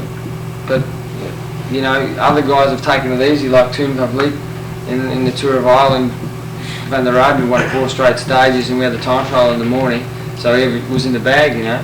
Lee had his leg warmers on and his long sleeve jerseys and his hat on, and he went out there for a bit of a pose, and he was outside the time limit. Didn't get any prize money. But he goes, Looked like a prize fool, mate. Looked just so stupid. We had the winning team, we blitzed them. We won 4 races, we rode 5 days on the front. Van der Roden won the green jersey, the overall jersey, the sprint prize, and Van Vliet was outside the time limit, you know. It's like, there's a fine line, you know. You really have to do it, but save as well. You know, when you're a pro, you get the It's like all the riders have said before a prologue or something in a tour, I don't go full today, I don't do that because I'm not in the classroom tomorrow, it's a heavy stage, and I do it easy. But everybody is arriving on the finish line and they're all like that over the bank. I said it was easy, but everybody go full. And one time I remember it was 81 or something, it was a team IJsburg, and Harry Verlinden was the champion of Belgium. And he said, today I do it easy. I ride a good tempo, but not too hard. But he was the last one at Classman also. And he said, you see, nobody's riding full, but everybody had a good time, and I'm the last one. And I was riding very easy, but there was no time limit. He said, you see, everybody's riding full in the prologue. And it's like that also. But they all tell lies about it, though. Yeah, they all said, I rode easy today, and you have a look at the score sheet that night, 25th. Well, good time, only 5 seconds behind the winner and stuff like that. Maybe we can look at the slides from from the lactic acid test. You know, those muscles here are the specific muscles that cyclists use. So you see, there's not that many sets of muscles that are really used by a cyclist. Some of them probably used to a different percentage, but those are the ones that are utilised the most. How come when I'm riding though, then things like my butt's hurting and my hamstrings are hurting, all those muscles that weren't outlined in red? Is that? Because probably the muscles that were outlined in red got tired. Okay. So the other muscles like jump in to try and help. Yeah, okay. So then the other muscles aren't trained for it, so they spasm. Sorry. You get sore. Francesco Moser. Kun je het zeggen over die positie en dan die eigenlijk perfecte positie wel? If you have a look at his position now, you can see that that's really a beautiful position. I'll just go down there and show you. I'm standing in the way, but you see he's up, but that looks like he's just warming up to me. When he'd be racing, his elbows would be bent. His elbows will be bent here, so his back will come back down lower and it'll be down like that. So you see, when he hits the wind, it's just sliding straight off his back. He's far enough behind the bracket. See the line of his bracket. Back to his seat. His hips are way back, so he's getting maximum drive like this, you know. I don't know what gear. Anybody know what gear he used for this world record? Big. 56-14 or something, wasn't it? Something like that. So you can't sit over the bracket like these triathletes think they're going to do when they ride these big gears, because you need this power from that big long thigh muscle. That's the one we use, you know. So to use that muscle, you need to get right behind it to push it. Hino's got, Bernard Hino, I don't know if any of you have read his book. You have, yeah? Few, yeah. Well, he's got this, he had a theory that he tried to perfect his pedal action by putting his saddle up higher and pulling it back so he could get more drive over the top of the pedal stroke. When he came down, he could pull back up. And to get the power over the top of the pedal stroke, you really need to have the seat higher so you've got an angle on here. Because if your seat's low, your thigh muscle's going to be going across like that. So you haven't got a, how should I say, an angle to push over the top here. Leverage, yeah, thank you for the word. So the higher, you're not being blown out of proportion with height, because you've got to have a reasonable amount, but if you've got that angle, you can drop your heel and push your foot over the top. So what he used to do is drop his heel, his saddle was high, push over the top, down the other side, pull his knee forward, pull his heel up like Moses is here, and pull it through so he got a full pedal drive, like really, really good. Moser used to ride like that as well. I sat behind him a few times in races like the Giro and some of the classics, and he used to just freak me out, you know. He got arms like this. I always had a little sort of fantasy that guys like him in the old days must have been like Gladiator or leader of a Roman Empire like Gregor Brown and all these Didi Turo and all these guys, you know. I used to just sit behind Checo and he used to just sit there and just move his shoulders like, he wasn't really smooth, but he used to like just move a bit, and it's just so cool, and muscles and cut and veins everywhere. Like to ride in a bunch with a guy like this is really awesome, you know, because for me he was really something in my career. He sort of stood out, you know. He's done his big results before I got to be pro, but you know, he was an evil rider, such a big giant. When you're talking about the position, you know, you start reading all this stuff now, you know, with aero bars and moving forward and backward on the saddle. Yeah. And like I watched the Iron Man on TV last week, and some of these guys are so far forward, and they're, you know, the pedals just seem to spin real fast. You know, they look like a pro rider in terms of their suppleness of their legs. The guys who are more farther back, they're having a harder time. But then you see people with, you know, I read this article like Greywall, you know, altering the position of his, you know, he's having a bent top tube and shortening everything up because he's a taller guy who's got a short torso, long legs, where someone like Greg LeMond and Bernardino, real long torso, short legs, that they can't get the power, they get the power out of their legs when they're farther back, and they're, you know, all this stuff is speculated on the angle of their hips to the bottom bracket, you know, and It's really all based on the length of this. Uh-huh. That's where you got to get the length from, because that gives you the set behind the bracket, which gives you the power to drive through, you know. I haven't learned enough about this yet, but I would like to in the next year. I know somebody who's really up on it and who does a lot of drawing and does a lot of geometry stuff for frames and positions and things.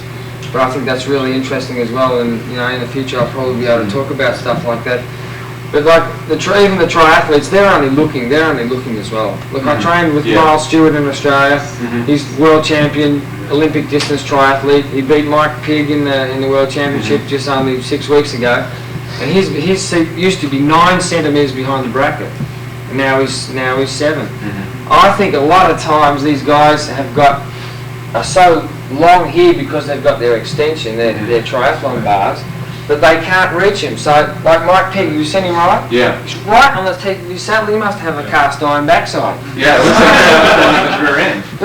It's just incredible, and I think, is it because they want to sit like that, or is it because their frames are too long, then their tri-bars are right out there, so their body's only this long and they're pulling forwards.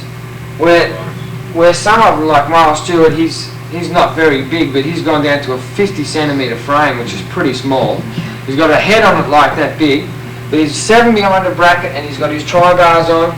He's got full extension, full power behind that pedal, and he's got his tri-bars on. He's got every facet. I'm only wondering if these triathletes just haven't got the geometry down. That's why they're doing it. But a lot of them say that because you're like this, the triathletes are saving their backs because they're not really strong in back work. Like Miles done a hell of a lot of cycling, and he's a really good cyclist. He could possibly be a pro. But a lot of these guys move their saddle forward so they get a more straighter back. So it doesn't have so much strain. Yeah, because that's the same thing. You know, if you have somebody who's like me, I have a short torso, and that's why it's of interest to me. I start looking at these things. You look at a picture like Greg LeMond, and if you see the guy, he's real long from the shoulders to the waist. He can go that far back. You know, he knocks his saddle all the way back on the rails, and he goes all the way far back, and you know, he still maintains a space like this between his stomach and his legs. Yeah. If I do that, I'm like this, and my knees are pounding me in the chest, and I get, you know, I feel like I'm losing power. You know. It's all relative to how you are. I mean, it's like you said, everybody's different. Everybody has a longer body, or longer arms, or longer legs, shorter legs, the whole lot. You know, it's different. Greg's got a beautiful style as well. I mean, you know, when you ride behind him, he's just got power. He's just got like Checo, you know. Greg's just like so far behind the bracket, just full power. But he's an exception to every rule as well because he's so strong. You can never really base something on a champion because they're exceptions, you know. Right. You know, they could fit on any bike and ride good. You know, in his book you probably saw the difference between his position before and the difference between his position after. And he won the Tour de France with the position before, and he won the Tour de France with the position after. Just he looked better with the one after and probably got better results, but he still won. I will say only one thing. You see, Nathan Bucks, he got the stomach. And everybody gonna laugh about that maybe. But years ago I was sleeping, yeah. We don't sleep so much with the Allan together because he was ronking the whole night. And Allan's mechanical pants on it. Yeah, and we talk every night. We were in bed maybe 11:30, and then we talk about the riders. And what we found out it was that all the big riders in the world, all the very good ones, the strong ones like Gregor Brown, Hinault, Moser, Anquetil, all those Mercs, all the very big riders in the world, they have all stomach. Because they can breathe more, they have more air, they have more oxygen in their body. And then you can see it on all the pictures you're going to find in every magazine. All those big riders have a stomach. Because the lungs force the stomach out. Yeah. The lungs probably force the stomach out. Yeah. The more expansion of the lung, the more the stomach's the intestines are forced out to give them more room. I've read, that's in a lot of places. You learn something every day. That's why I'm with a weak stomach. Yes.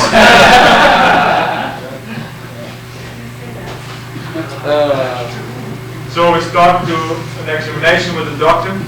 This is Van den Bos, is the rider of the TVM team. And they ask a few questions about what you trained before, how was your condition, and everything. And they note everything on the list. And they look for the thing, it's bloeddruk, blood pressure.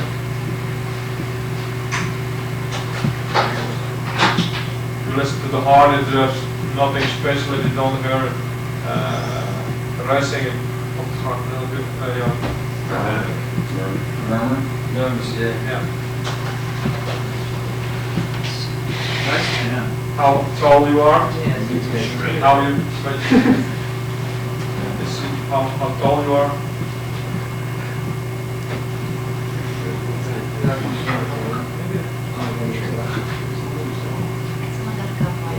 See how tall you are?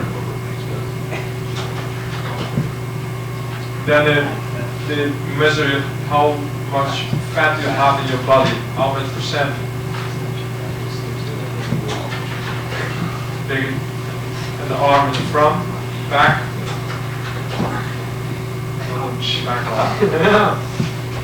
Then they make with a formula you can say it's as much percent fat in your body.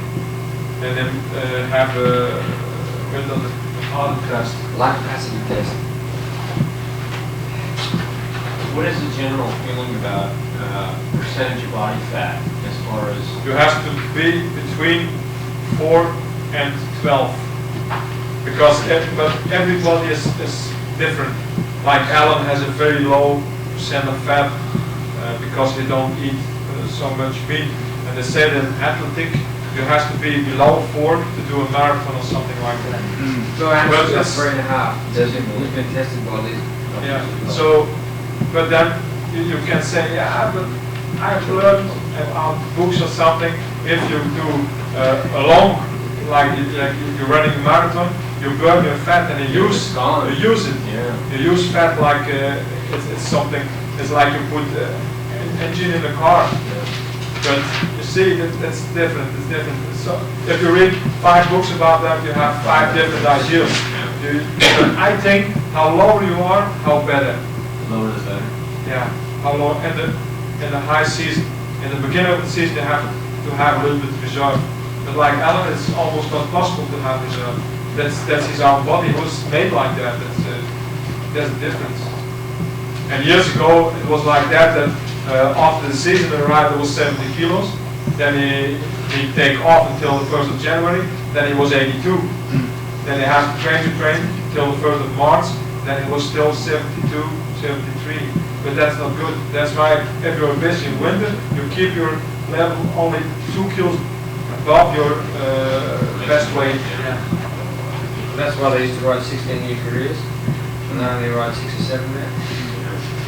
Because they got to stay fit the whole year round. Get hammered much more. Yeah, but there were not so many races. Yeah. So many years ago also. Like I told some of the guys yesterday, when I was 3rd year pro, I could go 3 or 4 races after the Tour de France with the team. This year I had 35.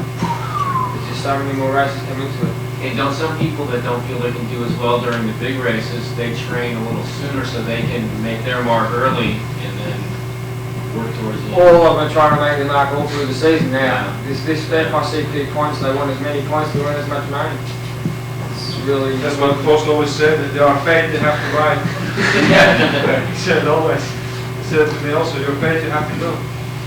How come the director's got to be knowledgeable with all the years that he's got running the team? How come he doesn't understand that riders need a break now? Wouldn't it be better for the overall team results if he They are used certain riders? Well, Panasonic did give me heaps of rest. I mean, I mentioned the Giro before that I got sent to the Giro, but then after the Giro I was free till August. So from the 7th or 8th of June I was free until the 7th or 8th of July. August, sorry. 2 months I had free. No one rang me up. They went to Switzerland, then they went to the tour.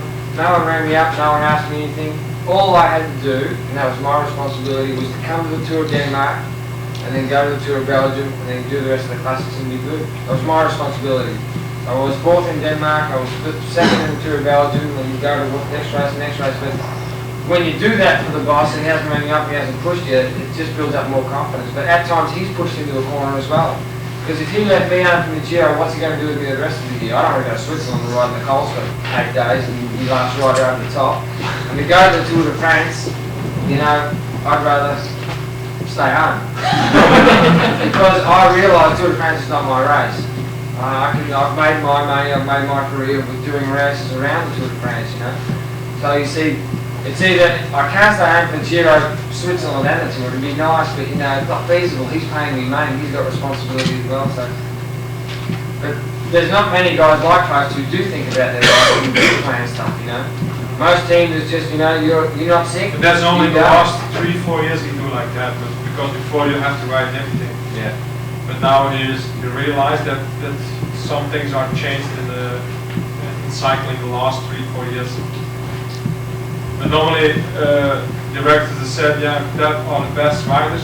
We go to that race, and the race after they take the same one, they take the same ones, and they go on with that. And there are riders that they don't ride the whole year.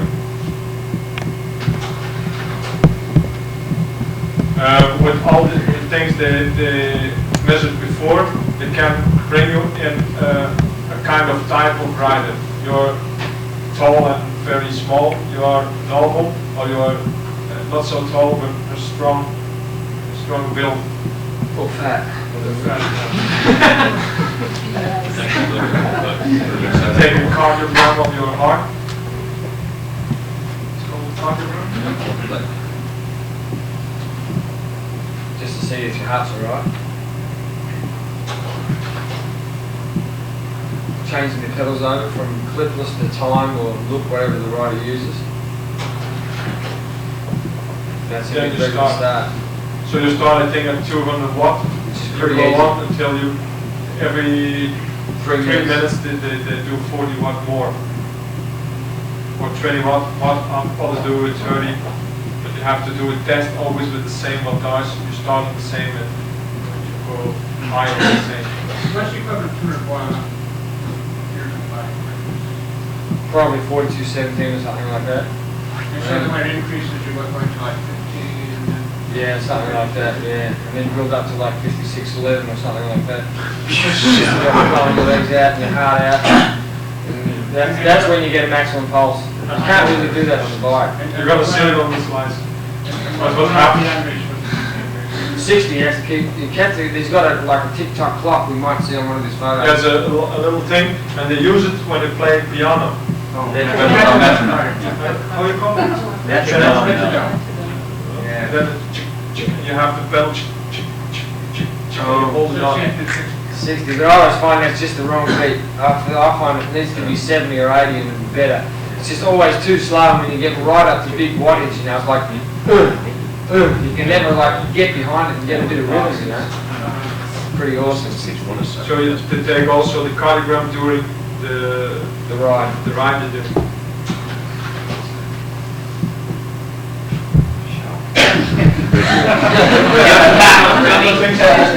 That thing on the top of the cardiogram, electrogram there is that tick-tock machine. Metronome, yeah. TikTok. The You take also the blood pressure during the ride. I think it's still 220, 241 now. Yeah, it's pretty easy. So they make it higher every 3 minutes.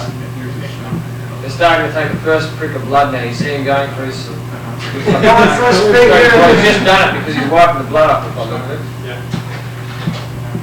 And then they put it in the machine, and then they can see how high was your Lactic acid level. Okay, so read out right there. Here you can see how they do it. Take it out of the finger and straight into that little plastic tube there. And just dab it and it closes up. But you do one finger each time they do it, so by the end of it you've got black fingers. They're going home like that. Punctured and bruised and... You can do it also, I think it's Peiper was that Yeah, again. yeah. They did. After the time trial in 3 days of the Palo. Yeah, they tested me before and after, and I wrote they set a heart monitor around my wrist, and then we did a readout to see how it went. I didn't ride to the level during the race, I just had it on, just for medical science, you know. There's the 2 doctors standing there that were doing it. Very selfless, very, very, very gallant, very heroic of you. Thank you, thank you. That's the machine where they put the blood in. So you got the lactate curve. Yeah, that's the lactic curve. You see, you have the 2 and the 4. And that's when you're coming on 4, there's a 4 millimole, they call it. And then you go in resistance. And that's also the pulse you have. You can you see the pulse you ride when you are at number 2. And that's the pulse you go in resistance. Yeah. What's that looping on the bottom there? What's that there? Looping. Low intensity. That's how long hard. it takes. Oh yeah, that's At 100 you're finished. You're halfway at 50. Okay. 100%. And on the top, you see 2, 4, 6, 8, 10, 12 is the lactic acid. That's a millimole per liter. And could we just go back to that one again? I just wanted to try something. That 2 and 4 level you see where the 2 lines go through, that's your 2 levels usually your I think that's your warm-up level. And your 4 levels your endurance level. Isn't 6 resistance or is it? No, 4. On 4 you're in resistance. 4 you're in resistance and 2 you're in endurance. So you see, when they get that, when they get this curve coming up through here, the pulse is down here normally. The pulse where they have it here comes across and they make that on the graph, you know. So they get their endurance level here, so they see how many heartbeats it is, and they get their resistance level see it here and they see how many heartbeats there are there. So what they do is give you your training just below that line there, just below the 2 millimole level and just below the 4 millimole level. So that when you train there, your heart gets accustomed to it and this line will automatically move up a bit further, you see. And the same here as well. So if you can only go to that level at 180 beats, then by training at 160, 65 or whatever they work it out to be, you push that level up a little bit further so that when you get to that period of the race you can go over the top just that little bit further and then you're with them in the break. That's all.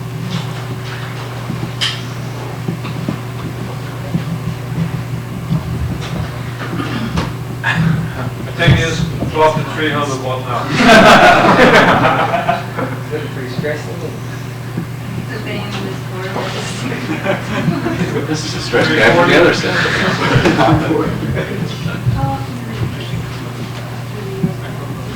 Normally you have to do it, it will do it very good, but before they did it more than now, but if you want to do it good, I think you have to do it 7, 8 times a year. Yeah, then now your level is, where you're training on for resistance, it's changed always. It depends on condition. But the most of the riders could do it, they do it 4 times. 360 now. It's going out. Those cars over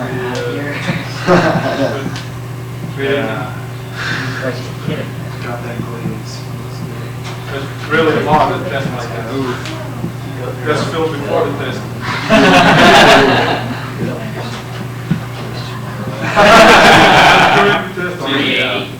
That's about 400.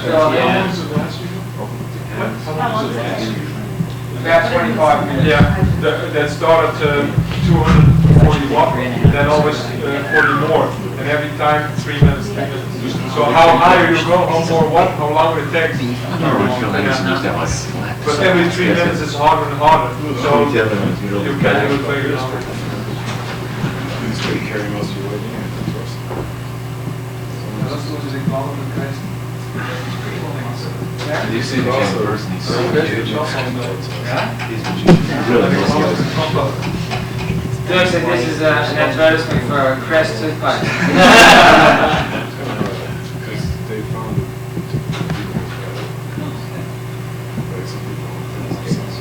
Looks like he's getting up there. Well, anyway.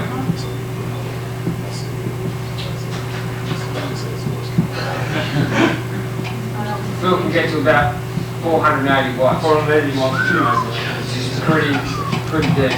Wow. That's pretty deep, but it doesn't mean that you are very good then. You also have the good condition. You can have, there's a guy in the second team of we have Colstrock, Rudy Dexter, his name is 82 kilos, and he ride last week 480 watt, but it's not a good rider. It's, for me it's a tourist, it's not a professional. But he's not so tall, he's heavy, he has a lot of muscles, and he can push it, he has the power to push it, but he don't have the condition, he don't have the heart to have a good rider, to be a good rider. It's not because you're riding more that you are a better rider, it's the results you have seen on the table on the 2 and the 4 millimole, that's the most important. Yeah, how long will you take to go at 4 millimole, how better is your condition?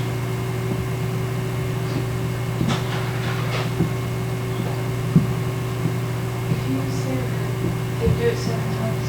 It's ideal to Yeah. do it 7 times. What is the ideal time? Like before straight down? Yeah, before, because you have to know your heartbeat, you have to train on it to be ready for a big race. I mean, should they be rested or should it be like one where they're just finished? Usually you do one like, it would be ideal to do one before you started training at the start of the year. Now in January a lot of riders do it. To do one before you went to the training camp, to do one before you came back from the training camp.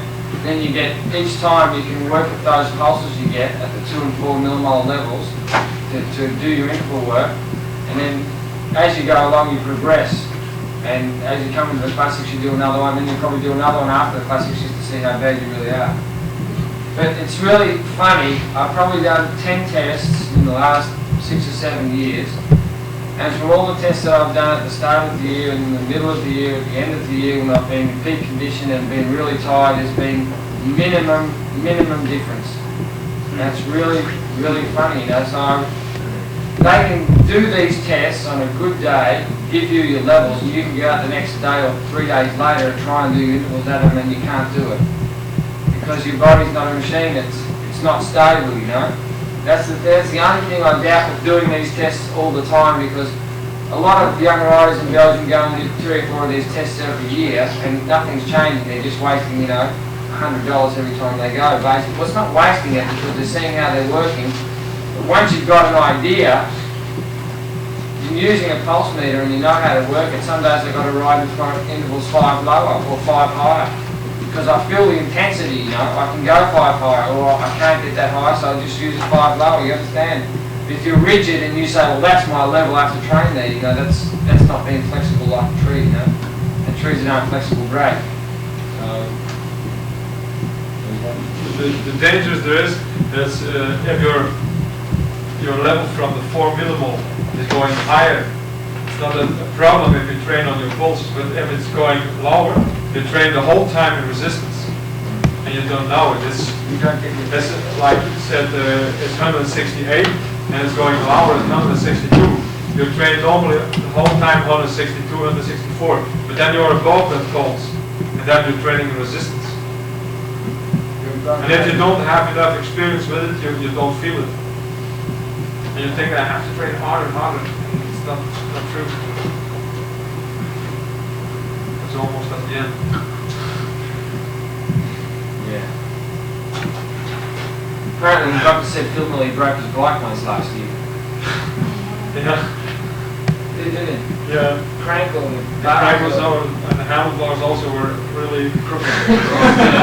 Because it could reach the 460 watt and it couldn't do the 480. I said, oh, it's okay, sprint out, sprint out. I said, your sprint lasts 30 seconds, then they have the maximum pulse. And Phil said, no, and he go on, and the handlebar went like that, the crank was broken, and he got just at the 480 watts. Because he used to be able to do 480 watts all the time, so he wasn't going to accept that he couldn't do 480 watts And that's what I would explain there. His condition was on the 460 watt were more better than that time before he did the 480 watt. So it's not because you ride 480 you're better. It's the 4 millimole that level would count. When you get to the end of it, you know, it's really hard, so you can't turn your legs anymore. It's just totally seized up, and he just turns it down and just roll your legs out for about 5-10 minutes, you know. So here they make ze maken een vergelijking tussen renner A en B. Oh, they make two different differentiations between two different riders. Renner, that means rider, renner. Both take 5 little oxygen.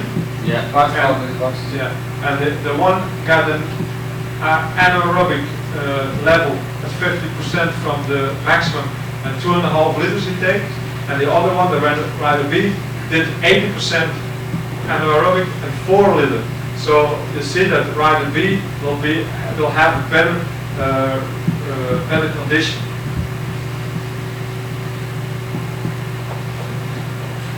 You see A, then you see B. You see? Different. It takes longer to be on the 4 millimole per liter level than the other one. You see? How longer it takes, how better is your condition.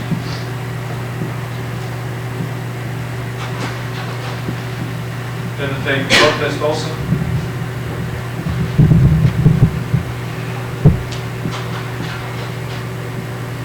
After you did such an effort, you have to follow you up with the new calories and minerals you lose. Does anybody import that into the United States? No. And he's happy it's finished.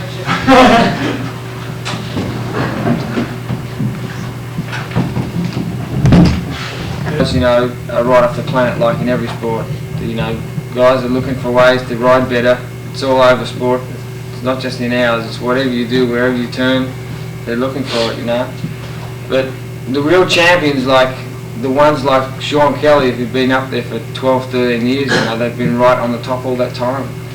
Sean Kelly's been riding from the start of every season to the end of every season. He's ridden 150 races a year, and he's still winning bike races, you know. I mean, you can't be on the wrong side of nature and get away with it, you know. There's like even Freddie Martin, you know, he was such a champion and he pushed it right to the limit and he's wrecked now. But Sean Kelly, Phil Anderson, Francesco Moser, Job Sudermelk, Henny Peiper. Henny Peiper won 4 or 5 of the biggest classics after he was 30 years old. I mean, you don't get that far, you know. You can't cheat nature. I mean, for the 5% that do abuse themselves, there's 95% that don't. And it's funny, you know, because the guys that talk about stuff like that stick together, and the guys that don't, they don't, you know. With Panasonic, some guys from other teams found it funny when they came to Panasonic that all the guys that talked about at Panasonic, all we talked about was how much did you train this week, and what have you been doing. Guys in other teams go to the race and what have you been taking? Anything new on the market? It's like that 5%, you know, is like a Paul Kimmy's that, I mean, I'm not saying he was bad, but he just went about it the wrong way, you know. I think he's bad, otherwise you don't make a book like that. But he did express it. Yeah, I don't like guys like that, because everybody thinks that we have something special, but we don't have something special in teams like Panasonic. No. Where we do it on a very good and healthy way. Yeah. And then we work in the time with T.I. Rally. We were 10 years with Raz and Kneteman and everybody, and Henk Lubberding is 15 years professional, is still good. Longer, isn't he? He's 39 next year, but he's 17 years professional. Yeah, 17 years like that. Yeah. My favorite rider. Yeah, it's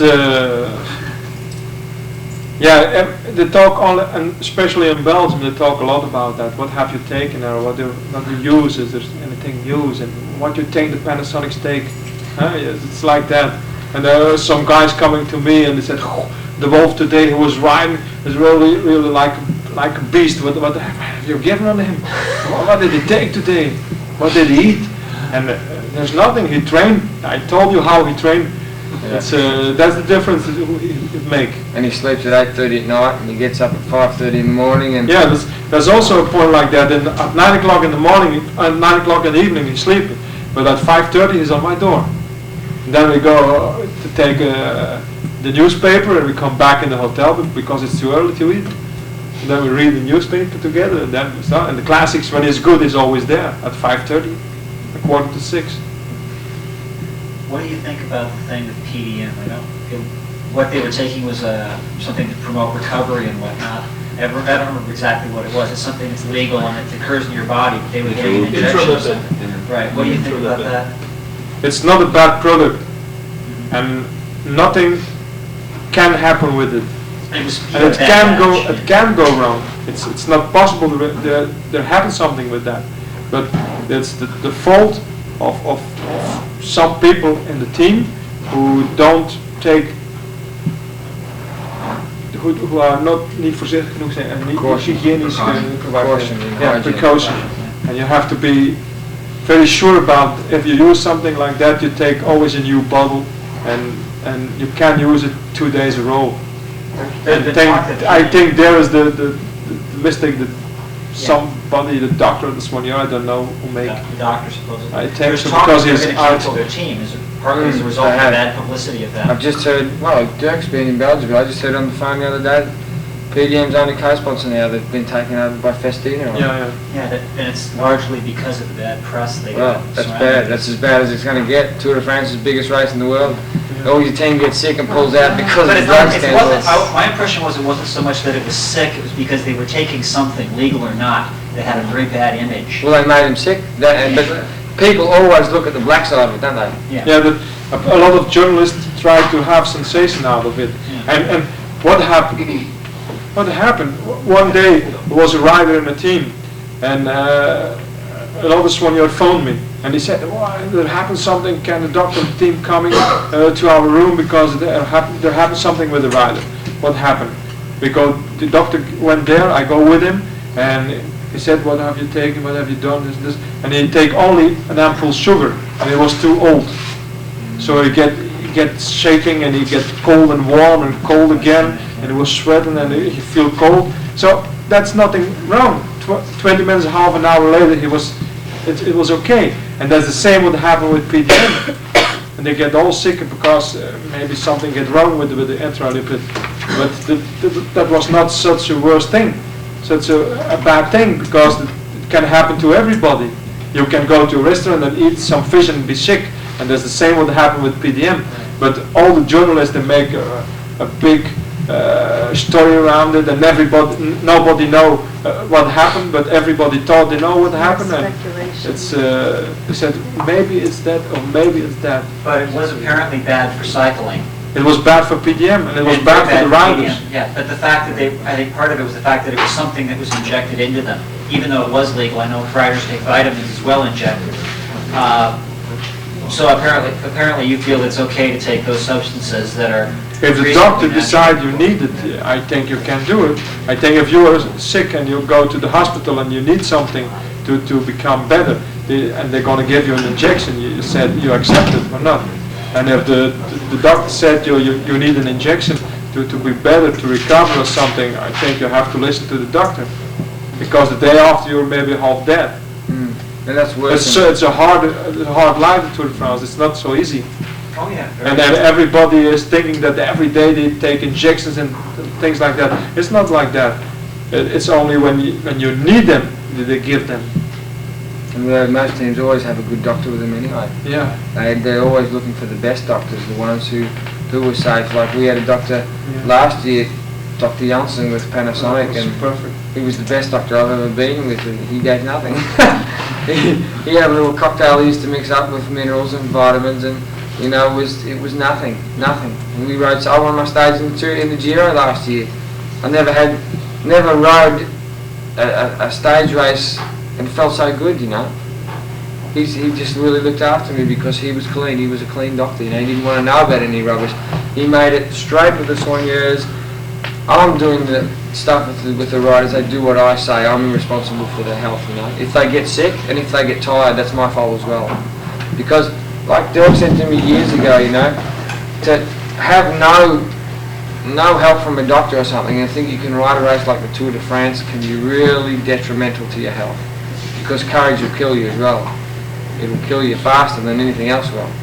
You just, once you get down to that bottom level of energy, which I think I've experienced a couple of times, your body doesn't have enough energy to really function well. So your organs can't function 100%. So in the end, they get no, I've lost the word. Gestuurd. Gestuurd. They get mixed up. They get mixed up. They can't work to their normal level. And then the whole body just starts to seize up. And once that happens, you know, you've got no energy and your organs aren't functioning properly. And then you get sick and you chronic fatigue and all the rest of it. That's even worse than anything else. We better move on to the next subject, then. I think we better do tomorrow about feet. I think that'll be good, yeah. Yeah, because you see, the nutrition on and off the bike we can do it tomorrow, because bikes we don't talk so much about that. Why massage and personal hygiene that's not so good, and we can do the feet tomorrow. Yeah. Let's do some massages now. Let's go on with the feet tomorrow. Good.